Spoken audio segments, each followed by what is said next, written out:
This is WPSL Port St. Lucie, the talk of the Treasure Coast.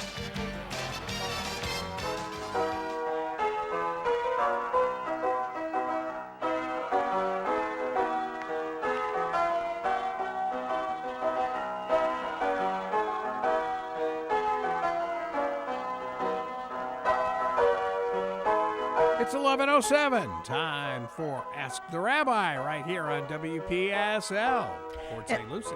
And this is Rabbi Shafir Lobb of Congregation Eitz Chayim, your Reformed Jewish with a renewal flair congregation in Port St. Lucie, Florida, on this beautiful, warm Florida Friday, as they often are, but I still like it better than shoveling snow. So I'm happy, and I hope everyone else is. And I'm hoping that you're having a great Friday and end to May. Soon it'll be June, and we'll be getting to the longest day of the year. Not that far away, just a few weeks. A couple of exciting things happening in our congregation. We do have Shavuot coming, the festival that remembers the giving of the tablets of the Ten Commandments, as they're usually called. In Hebrew, we call them dibrot, the 10 utterances. So really, the first one's not really an instruction. It just simply says, I am God. Know that. So did you say oot? That sounds Canadian. Debrot. Anyway, yeah. So it's not really commandments necessarily as much as it is utterances and the words of God. And one of the things that I love about it in our tradition, it says that when the people started to hear God speak, all they heard was the first consonant. And then they said, okay, that's enough. And the first consonant's silent.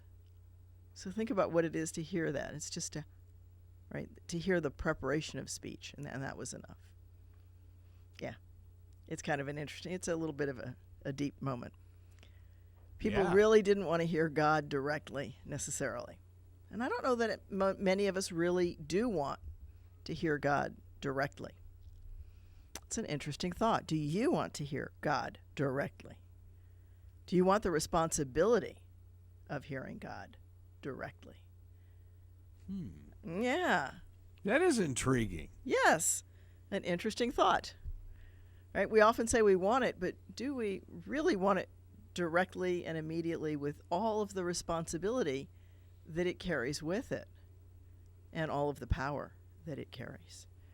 Right, we're kind of like the moth that flies around the porch light, saying, "Oh, that's the moon," because we really don't want to go to the moon. Right, and the moon is meant to be direction; it's not meant to be a destination. Whoa! Uh-oh! Watch out, NASA! For moths. Oh, for moths. I got you. Not for NASA. Yeah, I got you. For NASA, it's a perfectly fine destination, as is Mars and all the other places that people are trying to reach. And I actually think that's a great idea, trying to find what's going on in our solar system. It doesn't hurt to learn more and more. We get to understand life a little better as we learn more. So why do scientists deny God? I don't know that they do. Why are there so many atheist scientists? Well, there are certainly a significant number of them. I think that has more to do with the definition of God than it does whether or not there is a God. Okay, so let's start with my definition. Oh boy. My starting definition of God is that force which creates life. Now, we'll all agree, I hope, that we're alive, barring any evidence to the contrary. We all breathe, and we know there's something different between people who are alive and people who are dead. And assuming this is not all just, some weird dinosaur's dream, which is all, are we somebody's alternate reality, which takes it to the next umpteen levels. But on the assumption that we're alive, something caused that. Now, whether that's nature and random, or whether that's a conscious force, that's a function of understanding and experience.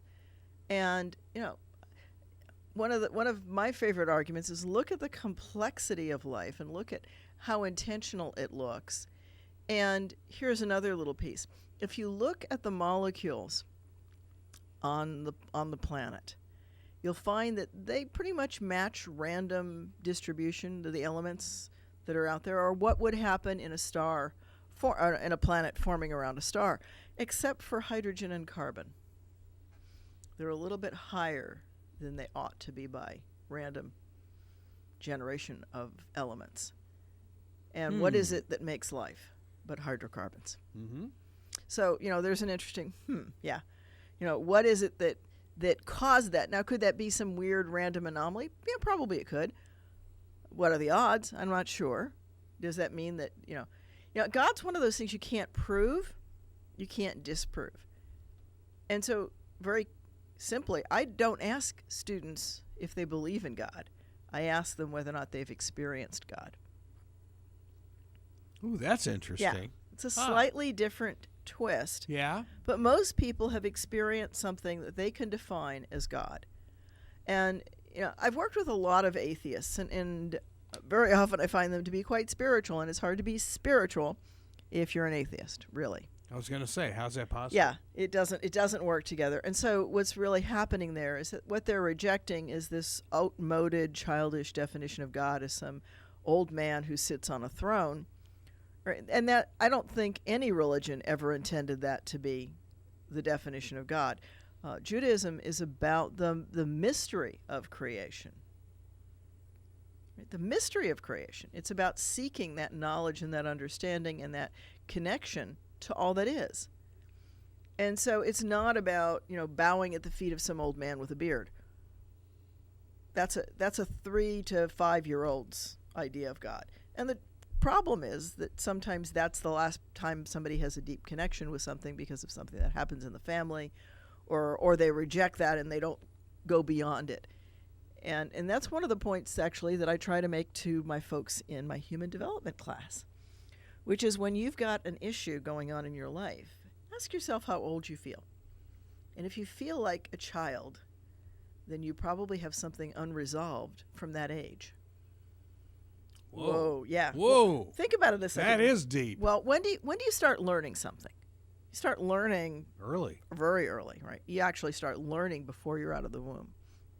Right. And that's not to get into this big discussion about when are you a person? Welcome to Louisiana. Yeah. But you do start learning. Yeah. Right. You learn language, you learn food preferences based on what your mother eats and things like that because you're within her, and so you're getting her experiences through the filter. But isn't that old man on a rock or on a throne what's kind of perpetuated through all these years? Well, I think that when you're trying to explain to a young child what's God, that's a really hard concept. I don't know too many 3 or 4 year olds who really get it. Right? When they look up, who do they see? They see grandparents. Right? Now, granted, today the grandparent doesn't likely sit around with a beard, but they probably used to before shaving implements were quite so common. Right? You can tell when shaving implements became common technology because American presidents stopped having beards. Right? You look through history. No, you you're look right. through history, Yeah. and people have beards, and then all of a sudden they don't. They don't. Yeah. And that's the technology of the razor. Because before that, it was a whole lot riskier and dangerous, and sure, not much fun to shave, and so guys grew their beards. So you look at all of this, and so here's the thing, right? As you're a child and you're learning something, you're a sponge. You're learning all kinds of things. But unfortunately, it's a 3-year-old that's learning it when you're 3. And it's a 5-year-old learning it when you're 5. And until something dislodges that and gives you new information with which to work, you don't have an older understanding of the world than you did as a child. And the more rigid the child, the more they stay in that underdeveloped mentality. And so we see a perpetuation of a not well-developed sense of God. I joke with a friend of mine because she tells me that she's an atheist, but she believes in love. And she'll even tell you that I have told her that the name of her God is love. Right? Because the way she talks about love is the same way that I talk about God. And, right? Okay. And Rabbi Mordechai Kaplan said, God is that which gives your life meaning, which is another interesting way of looking at it. There's another great book out there called God is a Verb. Ooh, yeah, right, to God somebody. Yeah, right. Okay. So, and Judaism is not a tradition that teaches, this is God, this is, we mostly teach what God is not. God does not have form. God hath no rump, right? God is formless. God is timeless. God is eternal. And nobody is required to say they believe in God to be Jewish. They simply have to behave well in community. Because you had mentioned early on in these shows that there are actually some atheist Jews. Yeah, there are quite a few. Wow. I've had my fair share in the congregation. Well, they're used to the tradition, they're used to the habits and the behaviors, and as long as they do those things and call themselves Jewish and come from a Jewish family or convert, then they're Jewish. So Judaism does not require a specific belief as much as it requires not having certain beliefs. Right? It's more about don't do this and don't do that. More about setting boundaries. But as long as you're inside that boundary wall, you're pretty free to explore. Judaism's a seeker's religion. It's not an answered religion. It's a seeker's religion. And so the object of holiness is to seek God. In fact, we have that in our prayer book. It says, being holy is not finding God, it's seeking God. Okay. Right? Because that makes sense. Yeah. And it is. It's trying to understand what is this force that's capable of creating life? What's life about? What is the meaning in our lives? Why are we here? Why am I compelled to want to give back? And people who whether they profess a belief in God or not, are very often generous and wanting to give and be meaningful in that way. So what is it about life that generates that kind of a force inside human beings? Or even in animals. I mean, there are countless cases of animals that have stepped in and saved people, right? Or saved other species. Oh, sure. Yeah. Right? You see cross-species help when somebody's in danger. And, what is that about life that wants to promote life? That's pretty deep, pretty profound, right? And so it's not about, it's certainly not so that we run around killing everybody and everything, right? And, yeah. But then again, I've also been accused of being a Bambiist, so. What? A Bambiist. So those people. Gesundheit. Yeah, so those people who went to see Bambi as a movie and cried. Oh, right. Yes. Well, I did. I understand. It's a pretty crying movie. It was, yes. I'm guessing this is from my predecessor here. Yes. As I didn't bring water in. But anyway, so it's about how do we find life? How do we experience it? How do we elevate our daily life? Because we make thousands, if not more, decisions every day, and they're not always about whether or not to put chocolate in our coffee. Right? Some of them are pretty profound. Some are not. Like today, which shirt am I going to wear? Right? What order am I going to get dressed in? Some of that's pretty obvious, but do I swing my feet down? Do I take the dog out first? Do I go to the bathroom first? Right? Right, nitty gritty stuff. Am I going to have a sandwich? Am I going to have a salad? Am I going to have an ice cream? Mm-hmm. Am I going to go visit somebody in the hospital? Am I going to go do this? The list is incredibly long. Am I going to answer the phone when it rings? Many, many decisions. And sometimes we abrogate those decisions and just do them. We just do whatever seems to be the appropriate thing. But more often than not, we make decisions, quick decisions. And sometimes the decision is to not change what we're doing. So those who think that doing nothing is not a decision, it is a decision. And to me, the point of that, of being holy, is how do I take those decisions and elevate them just a little bit every day? How do I make them so that the world is a little better than I found it? How do I make the world a little better today than it was yesterday or 3 weeks ago or 5 weeks ago? How can I help humanity and the rest of life on this planet move itself up to the next level? That to me is holiness. And it's not about whether or not, I eat fish on Friday, right? To use an old Catholic metaphor for you. Yeah. Right? Yes. I remember those days. Yeah. Oh, yeah. And so here's a piece, right? I was doing, and I was actually wishing that Stuart would have stayed because I would have liked to have had this discussion with him. This comes out of my humanities course, and there was a line in the textbook that's talking about, the function of imprisonment is to punish the criminal because that will deter behavior. Right? Executions will deter people from doing it. And the person cited Deuteronomy 21:20, I think. It's either 21:20 or 20:21. I'm not looking at it right now. So it's right in there. It's the piece right after parents are instructed to bring their child to the court if they can't manage the child and proclaim, this is a child who doesn't listen to me. He's a drunkard and a glutton, and turn him over to the court. And the court is then obligated to stone him, etc. And the last line in there, it says, and thus Israel will become afraid. And that's what this guy's pinning it on. And it's this one sentence taken out of context, because the context of a parent giving up a child to be stoned is, even 2,000 years ago, the rabbi said that never happened. That's a little heavy. Yeah, it's a little heavy. It's not the average thing that a parent's going to do.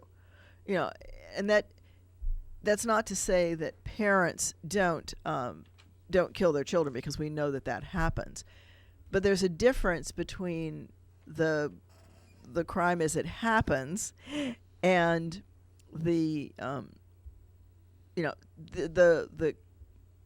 cool collectedness of handing it over to a child to a court to have that happen. And I've got Stuart on line one, and is that ask a lawyer, Stuart? Proof that I made the decision to listen. Okay. And yes, it was my water. Okay. So we've got your water now. Here it is. If you can't see it because you're driving. All right. So retribution or rehabilitation, is that the issue? Well, more retribution. The chapter was dealing with the capital punishment as being a deterrent versus life in prison. That was the original argument, and in my view, study after study disproved that it was a deterrent. Yeah, especially in Florida, and it's an interesting discussion, and it costs so much to execute somebody. Most people exactly, because they're guaranteed so many appeals. Yeah. That by the time you're done, the studies have first shown that it is actually less expensive to keep them jailed for life. And second of all, the studies have shown that in states that have capital punishment, compared to contiguous states next door that don't, there was no significant difference in homicide levels, meaning that somebody who's engaged in serious crime is not going to be deterred from trying to get away and killing just because that state has capital punishment. Right. And the point that one of the videos that I use in that class makes is that most criminals, and this is actually based on the Florida legal system, that most criminals leave a pretty clear path to themselves. They're usually found very quickly by the police because they leave such a big DNA and other trail to themselves. And so if you're trying to, if deterrence is in fact something that's functional, then these folks would do a better job of hiding themselves rather than making it so easy. Well, that is true, and I don't know if this was part of what you were trying to get at or not, but you can also get into the discussion of what is the fundamental purpose and what was the fundamental purpose of our prison system. Was it rehabilitation, or was it meant to be retribution, punishment? Well, I think there's elements of both. And there's a nice spice mixture into it now of making money because prisons are for profit. Very true. And that, it's true to me, truly tragic that we have something like prisons as a for-profit business, and it's big business. It's not small business. It's big business. As are detention camps, right? Most of the folks detained coming out of Mexico are going into for-profit detention centers, right? So there's somebody. And they're the same companies that own the prisons. Yeah. Gosh. They simply diversified. Diversified. Right. Yeah. Well, I mean, and that's they talk about it in corporate terms like that, so that it's not about putting human beings in cages. All right, but when you have a profit motive, Yeah. there is incentive to keep people jailed longer, Uh-huh. to deny pardon, parole, or to influence decisions against it. It's not a pure system, or as pure as you can get in any system, that is operating a prison. Right. And we can really ask, what are they doing differently that they can make such a wonderful profit when the states couldn't afford to run the prisons? Right. I don't think they're running it more efficiently. That's for Yeah, sure. I don't think they are. And so there's a whole lot of stuff going on there, and that would probably be a really good joint discussion session for us sometime, I think. But Sounds wonderful. yeah. But no, where I was really going with that story out of Deuteronomy was not so much that it talks about stoning what would essentially be a 13-year-old child. So, imagine the average parent taking a kid instead of, you didn't study for your bar mitzvah celebration, let's go stone you. Not something I think is going to happen. But, and the rabbis didn't think so 2,000 years ago. But the point that I'm making about it is that it was such serious cherry picking to pull that one verse out of scriptures. Because if you don't take it in the context of how likely is a parent to ask the court to do that, then you don't get the point when it says that Israel will be afraid. It's we're putting this in the text so the parents can use it to threaten, but not necessarily to follow All right. through. Well, here's the bone I pick with all that cherry picking, whether it's done from the Old Testament, the New Testament, or whoever does it. You're right. The cherry picking ignores everything around it and ignores the essence of the moral of either the story, the parable, whatever you're going to call it. Mm-hmm. It's sort of like statistics. You can make statistics say anything. It's also like the wonderful quote that they always quote from Shakespeare, the first thing we do, let's kill all the lawyers. Well, they're ignoring what the rest of that was all about, which was that lawyers are essential to a functioning judicial system. And so if you want to have a dictatorship, the first thing you do, let's kill all the lawyers. Yeah. It was not an admonition, go kill the lawyers. It was saying how valuable lawyers are. But it's always used in a contrary meaning. I understand. Well, and that's the whole. We did a unit on lawyer ethics too, about can a lawyer be an ethical person? Oh, yeah.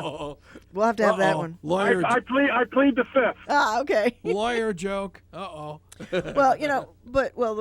so the point of that is almost different from the point with the section on prison and punishment, because I started to mention that statistics have been run. What's the average cost of an execution? It's $300 million. Actually, $308 million per execution. Really? Right. Yeah. So in order to not deter somebody, let's go and spend, the Star Wars budget on Wow. them. I'll tell you, I did some stories on death row in California for our station in San Diego. There were some scary individuals up there on death row. Because I've got nothing to lose. Yeah. Once I get up there, and of course, what state has the most capital punishment is Texas. Well, No, and California's I think number 2. yeah, they have right. to be. Yeah. They're up, and again, part of that. To be fair, part of that is the size and population density of both of those states. They cover a significant population. It's one of the things that I try to temper people when they say, well, Florida has more hurricanes than any other state. And it's like, yeah, we have more shoreline. We have more beach than any other state in the country. And so since hurricanes make landfall on beaches, right? And Florida can get hit from both sides. And when we do, we get hit from hurricanes coming east that hit the west coast and hurricanes that come west hitting the east coast. But as folks who live through Sandy can tell you, they don't all hit Florida, right? They make landfall wherever they choose to. Sure. And it's, yeah, one of the joys of hurricanes. And we have so much more beach area, so much more target area than any other state. So that's part of it. So when you look at statistics, that gets back to one of the things that Stuart just said, which, and I used to say that when I was in statistics, that figures never lie, but liars sure figure. Right. And yeah. Ooh. Well, the trick of statistics is knowing how to present what you want the statistics Sure. to say. And you can always tell half the truth and make the figure appear to say what you want it to say. And then I am reminded that half a truth is a lie. It really is. It's not being candid and honest. And, so yeah, liars figure. That's the bottom line. I wonder why the oath is the whole truth and nothing but the truth. Ah, so help you God. Yes. Right? And that would be why. The whole truth. The whole truth. Right. So it's not about and that of course is the thing, right? The lawyers always tell you, right, counselor, don't answer anything that hasn't been asked. That's correct. And so there's this ongoing back and forth, which gets back to that lawyer ethic thing of the reason that a lot of people wonder if lawyers are ethical is because they will defend a person who appears to be guilty or who is found to be guilty. And the truth is, in America, you are innocent until proven guilty. And until that time, you are entitled to every benefit that your lawyer can bring within the system. And I will tell you the way, when I was in law school, the federal public defender for Baltimore explained it to me, which was not satisfying and which led me not to go into criminal defense work, which I do agree with. And that is, how could he sleep at night representing people he believed or knew were guilty? Because in our system of justice, the state has a job to do, the defense has a job to do because everybody's entitled to a defense. Mm-hmm. The court has its job to do, and the jury has a job. And hopefully, if everybody does their job expertly, diligently, not guilty or not guilty, will much more often be correct than incorrect. Well, that's many the criminal hope. defense attorneys sleep at night. Right. Even a guilty person is entitled to a fair trial. Right? To the best defense that can be mustered for them. And, and it's a difficult thing. Just as you sit and judge the merits of a case and whether or not to pursue it, whether or not it's worth taking to court. And I know that you and I have had those kinds of discussions. Is this a case that's worth taking to court? That plays into it, right? And then you've also got plea bargaining and all the other things that go into it. And I think the problem in the system is not the lawyers who work it to the best for their clients, but rather the lawyers who work it to what's easiest and are a tad lazy. All right, you have defense lawyers who will plea bargain too quickly, Mm-hmm. and that's a problem because then their client isn't getting the best defense possible. Right. And you have, state attorneys or district attorneys or whatever they're called in different states who have a special obligation under our justice system. Their duty is not to convict. Their duty is to get the truth. And so if they realize they come across evidence that a defendant may be innocent, their duty is to take that into account and to provide that evidence. So it's not just a duty to convict. Right. So, they have a special role, and they have to do it diligently. If they don't, the system gets corrupted. Yeah.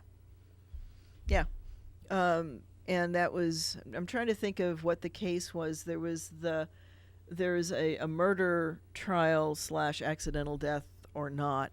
And it's one that you and I have talked about. It's, he was a writer or he is a writer, or he's retired now, but he was found guilty of the murder of his wife, and I think it was in North Carolina. Oh, the TV show. Yeah, in North Carolina. Well, it's based on Right. It's a documentary, a docudrama based on that case. And that gets into some of those questions about whether or not he was really guilty or not. But Stuart, actually for both of you, I mean, you look at the caseloads for both prosecutors and public defenders, and they're astronomical. Yeah. Can they pay the attention that in theory should be taken care of for each individual client? So here's the other question that I'll ask you then. So if there's a bottleneck getting through the court system, does that mean we need more judges and more courts? Right? If we couldn't service all the cars coming to the Honda dealer, right? Does that mean the Honda dealer should put up more bays, or should there just be a bottleneck? Ooh. The reason that we have in our area one judge for, and you have 20 judges for criminal, is because there's a constitutional right to a speedy trial, and because you need that many judges in the criminal division to process cases. So the civil case gets short shrift.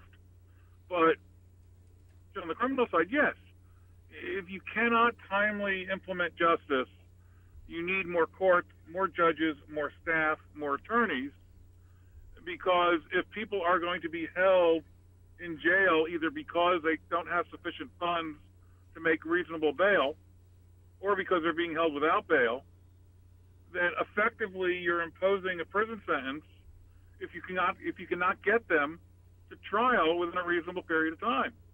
Right. And that's a problem. And is it a problem for the standard criminal defense, for a public defender who has 250 cases, to know each of them and to do diligently all the work necessary to meet the resources of the state? No, I don't think they can. Yeah. And so the ones that are open and shut, they try to open and shut. Or when they judge them. One of our trustees, I think it was 2 years ago for the Christmas Kids, it was in Rock Road. Yeah. And he had been there for over a year waiting for a court date. Wow. And I presume an initial court date. I don't know how the system works, but, that seems unfathomable to me in this day and age. There are some serious issues in it. And to try to pin all of that back into scriptures, which is where this discussion really started, is to me a misuse of scriptures. Right? Because one of the things that scriptures was pretty clear about is that things need to happen pretty quickly. You don't dilly-dally. If somebody's really so bad and so dangerous, then you don't let them run around, and they couldn't afford to keep you in prison for a year. Right. That notwithstanding, there were cities of refuge where if you had manslaughtered somebody, you could go for refuge, not for murder, but for manslaughter. Murder, it was you could be brought back out of the city of refuge if you tried to go there, and that's something a lot of people don't pick up. But looking back in those scriptures, were those governmental agencies more efficient than they are today? Probably in some ways, and in some ways not. They certainly were concerned about things, because it says for a capital crime, 2 or 3 eyewitnesses are required. And the piece that a lot of people don't get, that doesn't mean husband and wife. It means 2 to 3 unrelated witnesses, credible unrelated witnesses. And scriptures even go so far as to say that the judges shall examine each witness separately, which is something that we do in the legal system today, which is that if you have an eyewitness, they don't get to hear each other's testimony so that they don't fill in the gaps in their memory, because you want to test and see if what they say makes sense. And the judges in Talmud, there's a big discussion about how do you interrogate a witness to make sure they're credible. Right? There's a set procedure. You test this, you ask the question this way, you ask it that way. You're testing for credibility, which, if you're going to be putting somebody up for a capital crime, is pretty serious. Sure. And they had a problem back then, obviously, as we do now, with crimes that are committed without witnesses. We still have it. He said, she said, right? Which is kind of the stuff that Stuart was talking about. He was talking about before, and and they do make assumptions on things like that. For example, if a woman is caught with a man in the field, she's not guilty in general, because even if she had screamed, there was nobody there to hear her. Right? He's guilty. Witnesses. Right, no witnesses. So she is given the benefit of the doubt. And Scriptures is very clear to give benefit of the doubt, because even then we knew it was better to let a guilty person go free than it was to punish an innocent person. Right? And the statistic that really startled me the most out of what we looked at in my class is that on death row, there's a 4% innocent ratio right now. And just pause and think about that for a moment. Yeah, 4 out of 100. Everybody listening, pause and think about that. 4% are innocent. Right? And the example that was used to give that some context was that we've had governors who've objected to 1 to 4 fraud cases out in voter practice out of the millions of people who vote, but they're okay with a 4% innocent killed in the prison system, which is just mind-boggling. Well, there's that Innocent Project that is doing a great job of exonerating people who... Oh, wow. Yeah. They found some unbelievable cases. Well, and people don't realize the other part of this, of being in prison, especially if you're not very old when you're imprisoned, is that there's a big chunk of your life that you never got to develop. You never learned the skills of dealing with people in a normal, everyday, non-prison environment.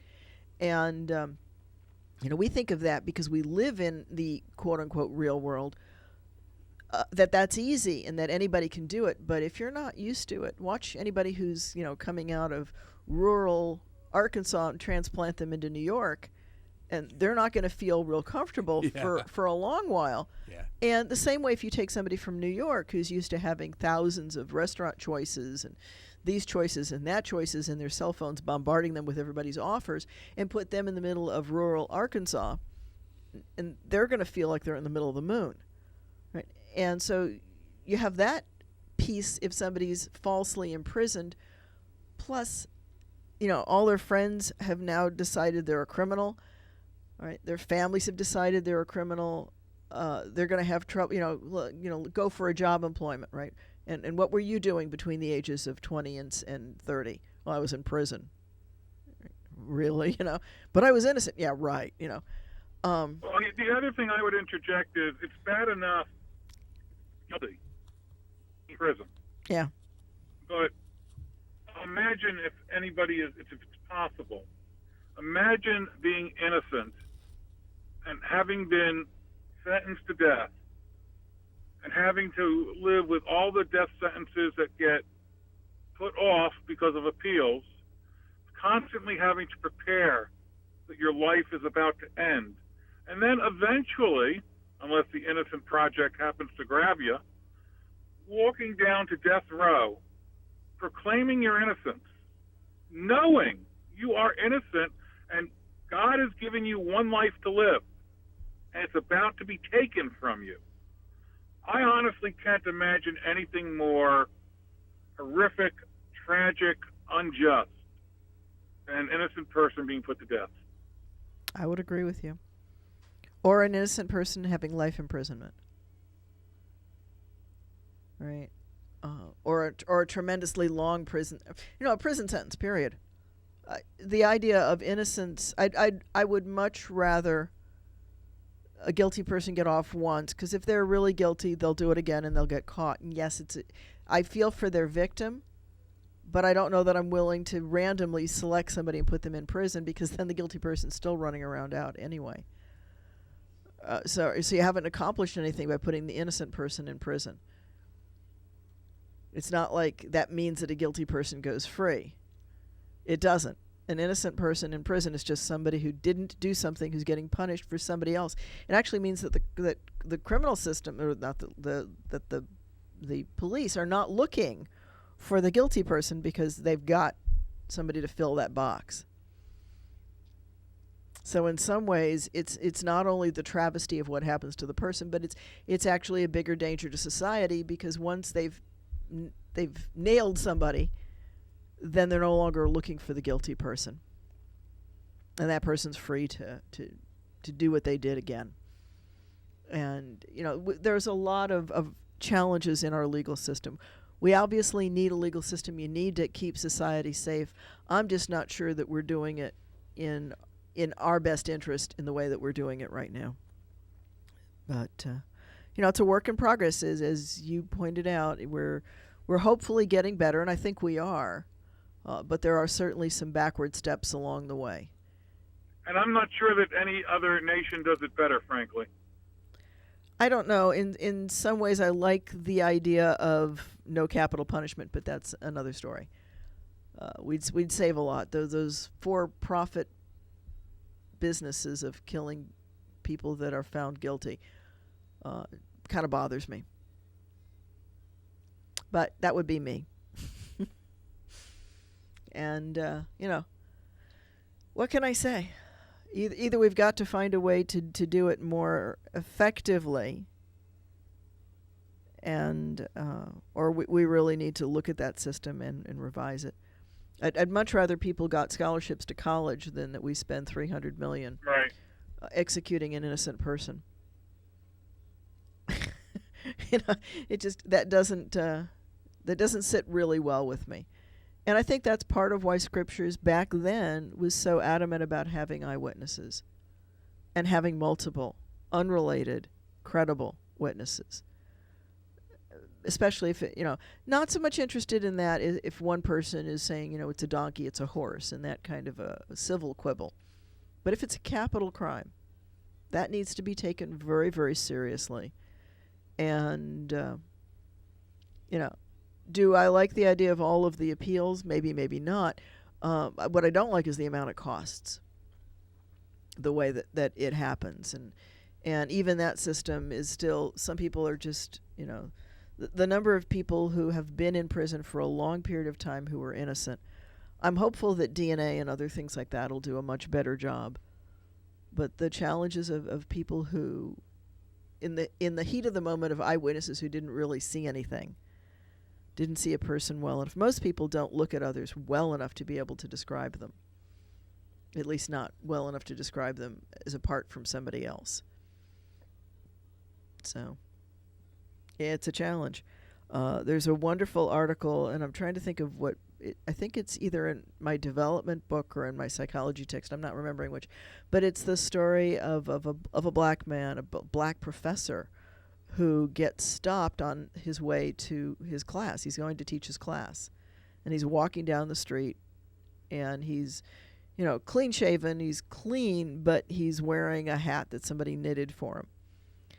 And he's not the right height for the person they're looking for, but he happens to be black, and they're looking for a black person. And, and he talks about it, and he says, that he had his life flashed before his eyes, because he had a vision of being killed on the street while he was being checked out as a possible witness, as a possible suspect, rather. And, and I'm not saying that everybody who's stopped is that situation. That's not the case. Most of the people who are stopped, in fact, are the ones that are being looked for. But there's that 4% that just really rattles my cage.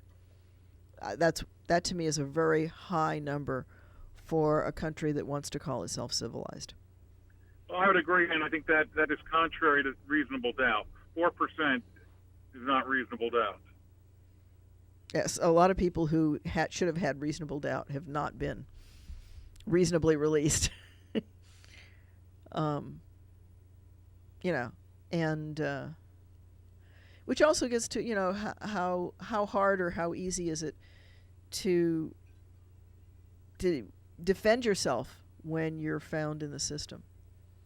Is it tilted towards you? Is it tilted against you?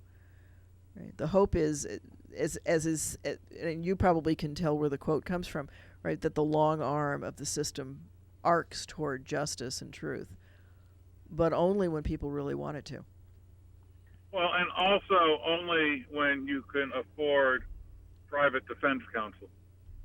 Yeah, the public defenders are way too overloaded, and I know that from knowing some public defenders. They're over the, they're underwater, struggling all the time, trying to do a fair, something fair for the person. So, but the problem, and I believe me, I understand the problem with the policing as well. I remember we came back from a road trip, this IRC, maybe 5-6 years ago, and we were just getting off the bus on campus. Yeah. And this police car comes whizzing up, pulls up to a player who was on the bus with us for 4 hours, and arrested him for some crime. They were looking for this guy. Oh, wow. But he was with us all weekend, and it's just weird stuff like that. Yeah. It's the old, just walking while you're black, Yeah. And on the other side of that, there are lots of women who are the victims of rape who will never see justice because the system is tilted that way as well. There's no easy answer for that because the burden of proof, unfortunately, is on the rape victim, which, that's a hard thing because every time that rape victim tells you the story, they relive it. Oh, yeah. Right. So it's a lot of women choose not to pursue it for that very reason, for that reason alone, that it's just too painful to keep bringing it up, and it's not easy to pursue and prosecute for it. Same, I think, is true in abuse cases, that victims of abuse find it it's often hard to prove because abuse is often carried out in the privacy of a home where there's not a lot of witnesses, and it's a he said, she said, or a he said, and she said kind of situation. So there are a lot of things that we don't have down perfectly. And, I don't know if there's a better system or not, Stuart, because I'm not familiar enough with the rest of the world. And that's an American thing. I'd like to think that we have the best system.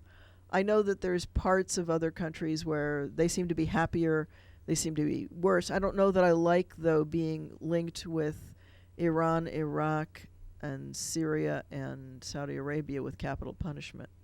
I think those are the other countries that have it, that do something like 80% of the world's capital punishment. I know that's not a list that I really want to be on, no matter who the other 4 or 5 are. Welcome to North Korea. Yeah, right? that might be, well, and that's so we, it's not like we don't have problems. We do. We have tons and tons of problems. And if we really want to take our country and move it up a notch, let's address some of these and start to get to the root causes and try to fix them. We have an inordinate number of Native American, i.e. American Indian women who go missing every year, and it's never, ever pursued in some cases. The numbers are just staggering. It's not quite as bad as Canada is with the problem, but it's much higher in America than, because it doesn't make the news. And part of that has to do with, where does it happen? Does it happen when the person leaves the reservation and goes, quote unquote, into town? Or does it happen on the reservation? Who's got the jurisdiction? Who's supposed to do what? And if we think we don't have enough money, certainly the justice system is not giving any great funds into the Indian nations to handle. Well, the reservations have their own judicial system. Right, and they're basically very poor for the most part, except for I'm sure they are. A little bit of casino income that doesn't trickle down very well. Right. That part of trickle-down economics isn't trickling. Or trickle is a real trickle would be a flood compared to what they're probably getting. I think that's still, unfortunately. There's a lot of inequity in the world. And I don't have all the answers. I've got lots and lots of questions. So we've kind of gone on an interesting little side. This has been a sidebar that's different from what it usually is. But, yeah, hopefully things will work out. And I want to thank everybody. And nobody's called me again today. I'm hoping that's because you thought it was really interesting. Hey, I called. Yes, you did. I take that back. You're right. Not nobody. I had one very significant caller online. Thank you, Stuart. Good You're catch. welcome. Good I'll catch. let you finish your show now. Thank you, Stuart. I appreciate Bye-bye. that. Bye-bye. Thank you. And I'm noticing that what I think was streaming is saying recording, so I probably didn't even stream. Oh, well. Uh-oh. That's life. Welcome to Ask a Rabbi. Well, you are streaming I am audio-wise. streaming. I'm streaming That's right. on Alexa and Google Home and all the other great places that PSL, Digital 1590, streams. And, of course, you'll be able to catch it on YouTube as well. So I hope everyone has a great Friday. This has been Rabbi Shafir Lobb, and we're Congregation Eitz Chayim. And I'm going to let everybody know we're going to be celebrating a great bar mitzvah celebration, and a call out to our young man who will be doing that on June 15th, 14th, and 15th. But you can join us any Friday at 7:30 for our regular Shabbat services. We welcome Shabbat at 7:30, and we gather for an Oneg Shabbat, a delight in Shabbat, which is translated as food. And we do that after the service. And Saturday mornings we gather at 9:30 for Stolen Moments, a little bit of Torah study, scripture study, and services at 10:30 on Saturdays. We've got meditation on Mondays at 1 p.m. You're welcome to How's join that us going? anytime. That is going really well. The people who've been participating in it say it really has been quite an experience for them. They're learning a lot about it. And people might think that meditation's not part of Judaism. It has been since scriptures, because it talks about Isaac meditating. So come join us at 540 Northwest University Boulevard, Suite 102, Congregation Eitz Chayim. This is Rabbi Shafir Lobb, and this has been Ask a Rabbi.